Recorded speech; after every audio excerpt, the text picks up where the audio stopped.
Welcome to Thinkin, a podcast series by Kothapalli School of Public Policy.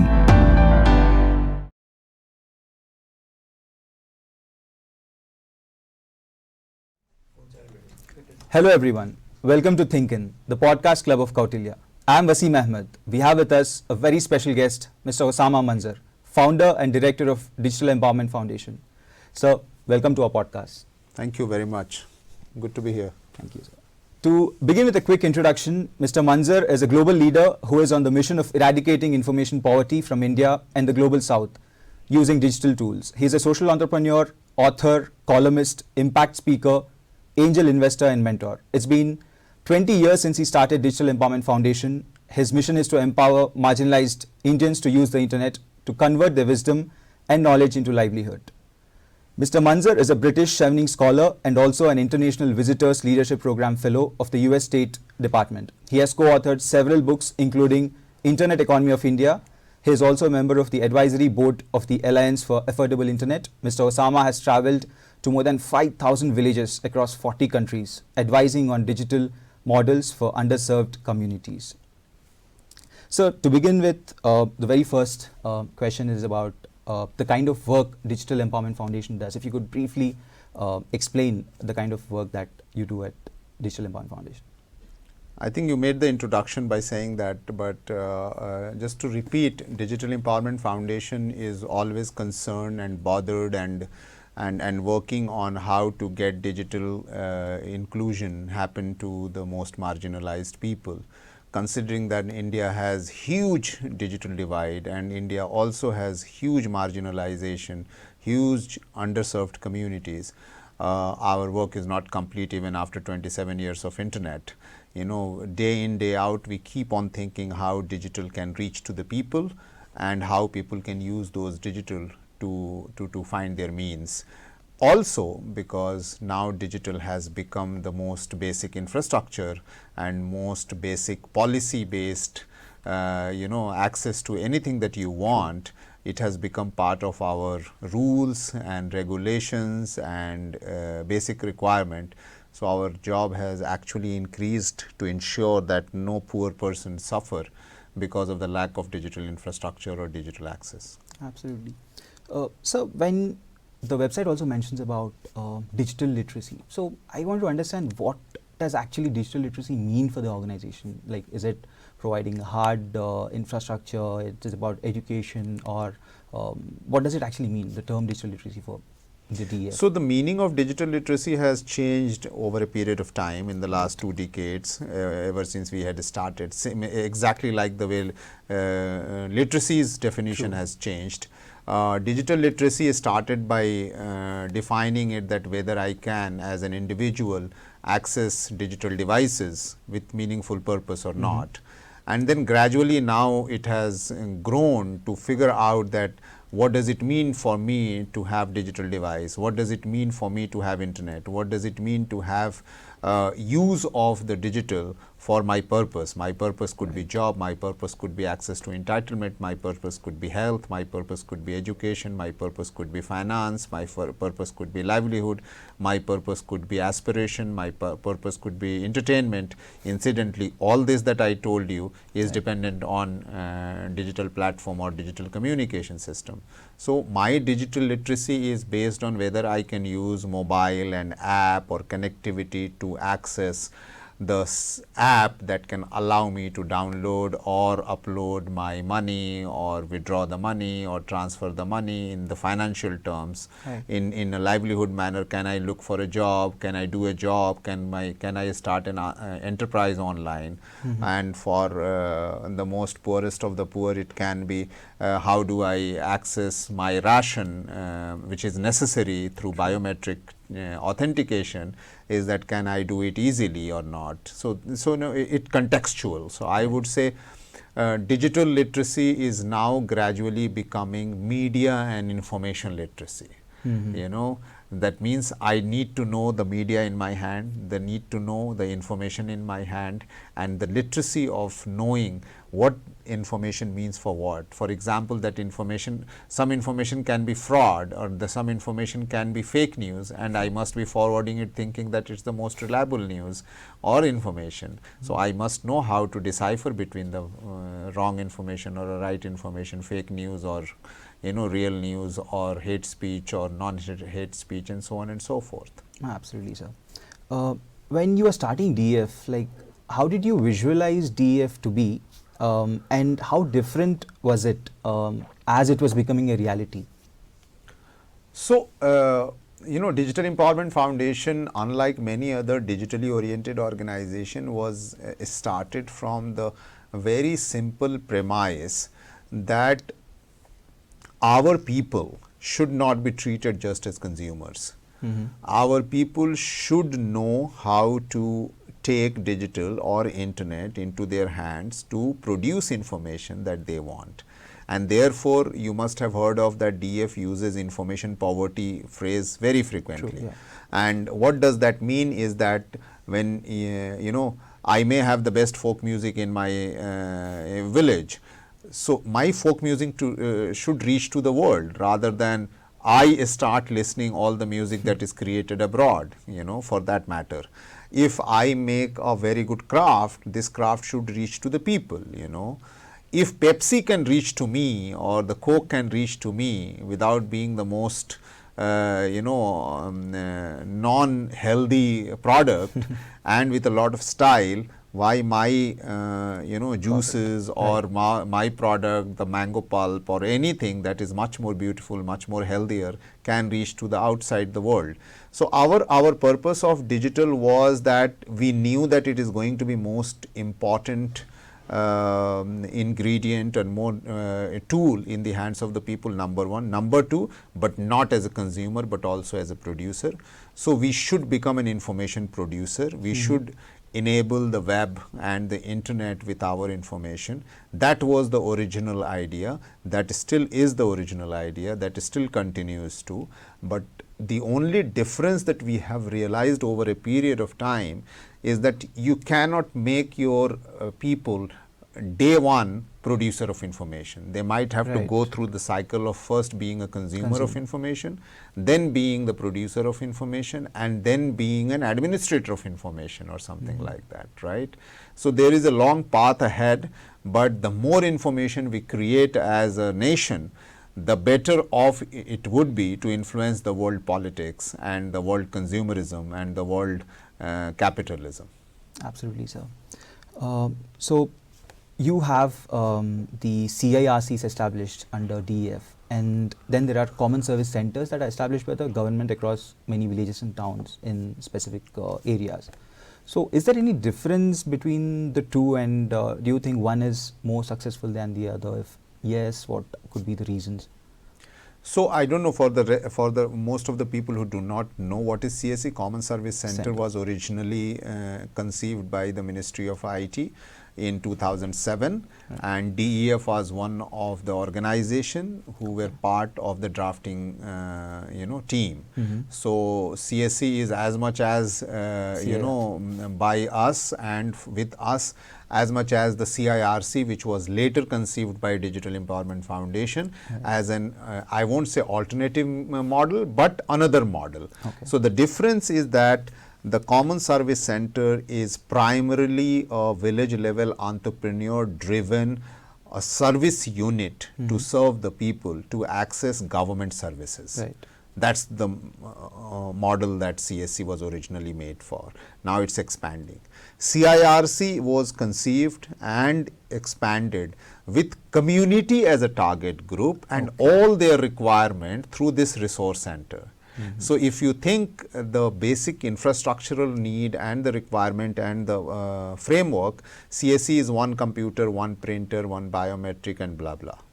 And Community Information Resource Center is having multiple computers, multiple training points, multiple services point. So it targets health solutions, it targets education solution, it targets financial solution, it targets training, capacity building, community congregation, access point, and so on and so forth. So that is the reason why it is very fundamentally different and very community driven. It's more like a digital chopal in the village, where people come with their own purpose of accessing internet and digital and solve their problems on their own. It's very participative. Great. So there's a community angle to what? Extremely strong community angle to the CIRCs. Right. So I wanted to ask you about your organization's experience during COVID. While there was a lot of talk about digital divide between the urban and rural areas, somehow I feel the urban areas could still had access to digital devices. What happened in rural areas? How was your organization's experience during the whole COVID episode? So we had an extremely responsible and fruitful time at COVID, but let me also narrate that COVID actually defined for the masses that how much digital was required. True. For which in any case DF was made for. Right. DF is formed to create digital as the one of the most basic infrastructure available to the poorest of the poor and the remote areas. When COVID came, it actually proved a point that you have no choice but to reach people through digital, right? Whether it's food or banking or information or health or anything, right? So it was just like I would say that what we were talking, everybody started talking the same language. So it was very fruitful, and it was nice that now everybody is talking the same language that we have been talking for 20 years, right? That's so in a manner of advocacy, in a manner of mass awareness, it was very nice. In terms of our presence in the village, which is mostly driven by using digital as a service point, but here the COVID actually put everything in a relief work and in a manner where nothing was ready to reach to the people in a digital format. Our foot soldiers, digital foot soldiers, whom we call Sushnapreneurs, became very handy to be extremely relevant at a local level to provide all those information and the relief work through digital interventions at a mass scale, and not only the village where they were, but slightly mass scale. So I would say COVID proved the point that what we were doing was right. For so long. For so long, what we were canvassing was right. It also proved a point that everybody that we had created at a village level is a digital cadre which is required all the time, irrespective of COVID time or non-COVID time. So that was the main angle. And the third part is that, most of the people started then coming back to us and saying that we would like to work with you, we would like to have your model adopted, and so on and so forth. So, yeah, I mean, I didn't want COVID to come to make a point for anybody, but if it came, it proved really right. And the only thing I don't also want to say that digital is the last frontier or the most important frontier at the end of the tunnel, but it is certainly one of the most essential infrastructure that we must have. True. So while you are taking the digital access to the public, to the people in rural areas, there's also an issue of another ill that comes along with the digital access, which is of the fake news and all these messages on social media. That so once a story originates in some place, it doesn't take much time to for it to reach to the nook and corners of the country. Like, how do we tackle that issue of fake news? Does DEF has any plans of tackling it in the future? So, like, if you make anything essential, there are many safety security issues come with that one, and it's something like you have roads, so therefore there will be accidents. You just cannot get rid of that. You just need to figure out whether you need a seat belt and speed control or policing or self control or whatever, and so on and so forth. Similarly, in digital highway, we need to learn more and more how to be safe, how to be secure. We need more people to guide you. We need more system to be included. We need more awareness. We need more literacy. We need more education. We need more, what you call as empathy from the administration to understand that, while we are pushing digital, we need to also understand that it will take time for people to adopt it. So there is most of the problem that you see now, like misinformation, fake news, hate speech, is also the result of the people in power using them for their own political purpose. True. It's not the people on the ground who are using it. They are actually the victims of this one. So what is very important is that how do we create a great governance system to ensure that the digital pervasiveness is actually positively going to impact people. Having said that, since it's the gradual progress of adopting of digital, it will come gradually, because it's also creating new problems which we are not aware of, and therefore we need new rules tomorrow, and that is like, it's a dynamic process, So, I mean, we didn't know earlier that we needed a privacy policy or a data policy and all that. Now that all that is coming, we are trying to work out how do we have it. The faster is better, Right. The only thing that I would say, and you also, because this is a public policy institute, it's very important that we figure out that how public policy or the policy becomes the most essential part of digital pervasiveness, digital adaptation, and how do we make it essential for each and every sectors and department and nook and corners to adopt digital policy in such a way that it is very humane, right, and not consumeristic.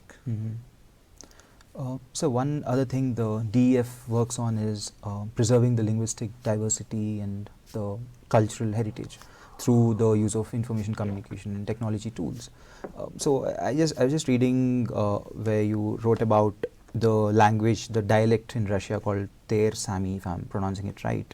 So it has only 2 native speakers left today. My question, or probably my dilemma, is if there's a natural progression in people not learning a language. If you belong to a region, maybe you're not learning that language, and maybe in the course of history, maybe we lose out on few languages. So why is it, are we forcing the preservation of a language? Why does it become very important to sort of preserve that language or culture? So actually, we must know, irrespective of anything, that language is just not language. Language has a strong component of its history, its culture, its wisdom, its tradition, its social growth and everything. So in under one language, there lies many more things that we need to know. If language dies, people say culture dies, and right, that if culture dies, the people die, and when people die, the whole history dies. That's the reason why, saving language or preserving language is not important, because that if you don't do that one, people won't survive. Not that, there are many languages which is dying, but the people are surviving, right. But what we mean, and we are nowhere close to preservation or the saving of the language, but the reason why we are interested in saving the language and concerned about the language is that digital platform or digital format is so oral that you don't need to go to the level of creating a script for a certain language to save it, right? And digital also has this diversity of its being platform of multilingualism, multifaceted video and audio and everything, that can preserve a language as it is by recording it, by digitizing it, and so on and so forth. You don't even have to create a script, and you can just record and preserve it. So it is very apt medium to preserve a dying language, and there are many dying languages that we can preserve, so that we can use it as a research, you can use it as a history, you can use it to getting inside into that one culture and one language and one wisdom, to figure out how was the life under that one. For that, I mean, you know that there is one language of Andamanese that is dead now. The last person who was speaking is no more. And now you as a young person would like to know what language was that, who were they, what were they speaking, how they were keeping their science and their wisdom into that language. You know, if you don't know that, then how do you decipher, you know, the history? And history is not, its history is his story, you know, it's a story of someone and something in the past. It is as relevant in the current and future as it was earlier, you know. It is not only that its economics does not belong to this one, it is not like that. So with the evolution of technology, you are saying that it's helping to do it much more easily, and therefore we should do it.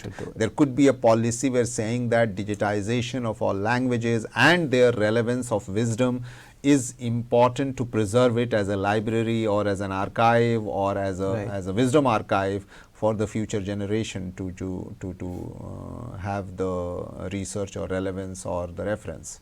Right. So this particular topic that which you almost touched upon, I found it very fascinating while I was reading this article of yours, where you talk about the digital becoming the medium, the tool, the language, and even the script. Yeah, basically, I mean, I understood it as saying the digital is becoming the new language, and you might not need, there's probably no need to read or write a particular language. Right. So if you could elaborate on this idea further. So, I mean, how do I elaborate? For example, I am on, let's say I am on a messenger and I am communicating with you. I don't need to learn Hindi, English or anything. I can use all the sign language or symbol to convey the message. Let's say I don't know, you know, reading and writing one particular language. I can record in a voice and send it to you.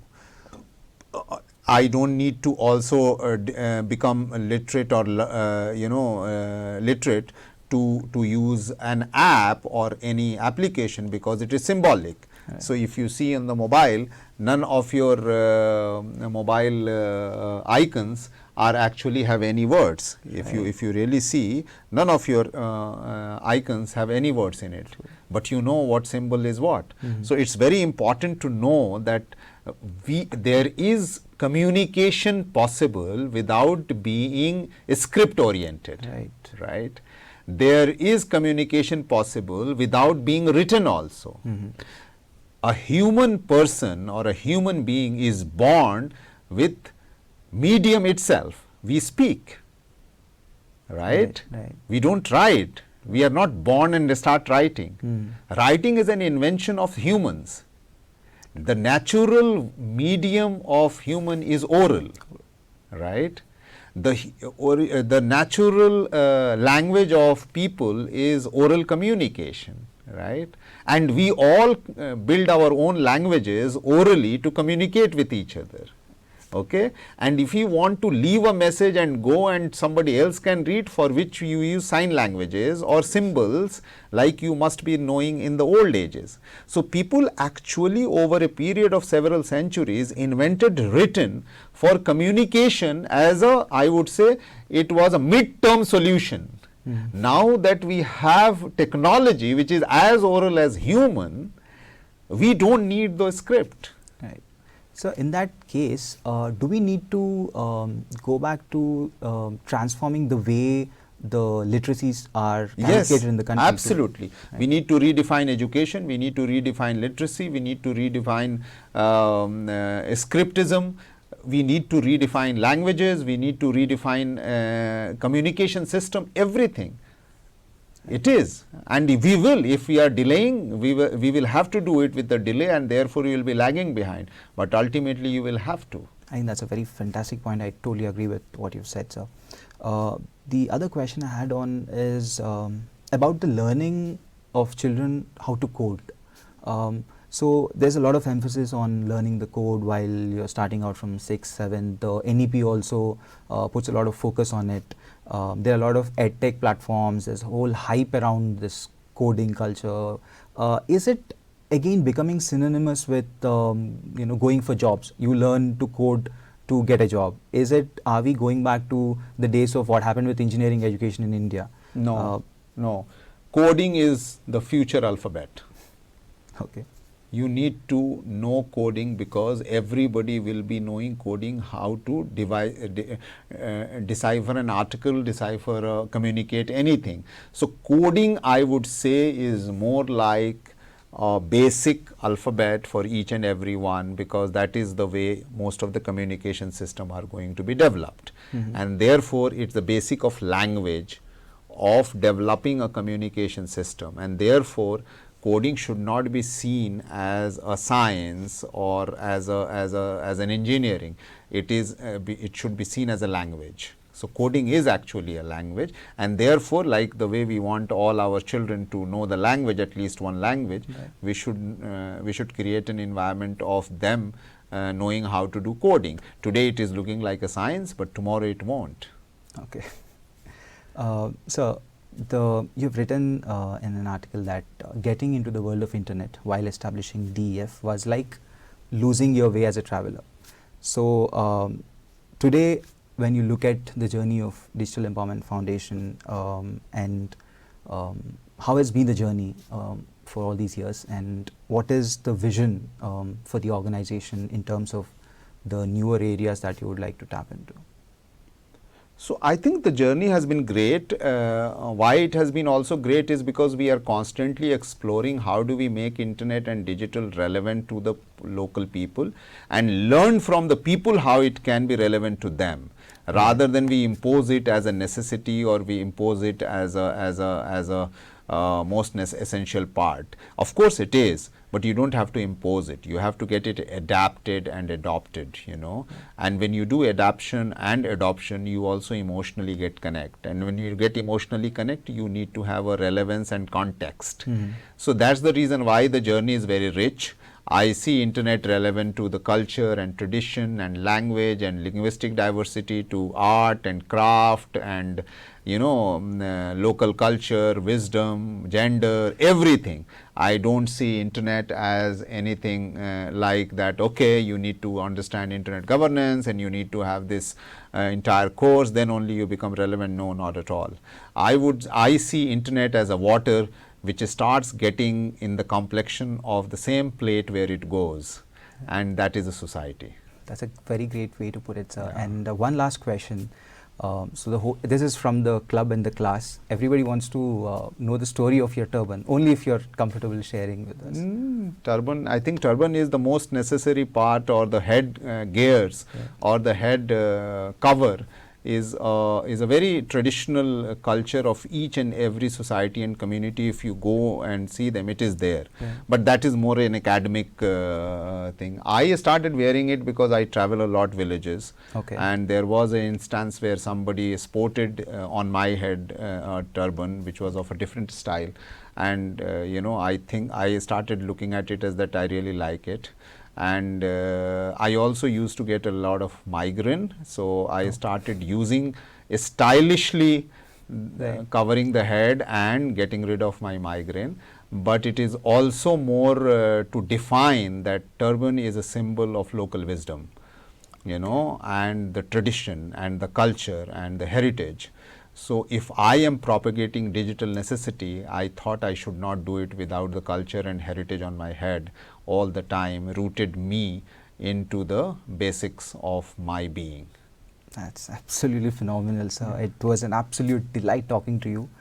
We wish you and the Digital Empowerment Foundation the very best in the journey of transforming lives through digital intervention. Thank you so much for being a part of our podcast. Thank you very much. Thanks a lot, sir. It was a pleasure.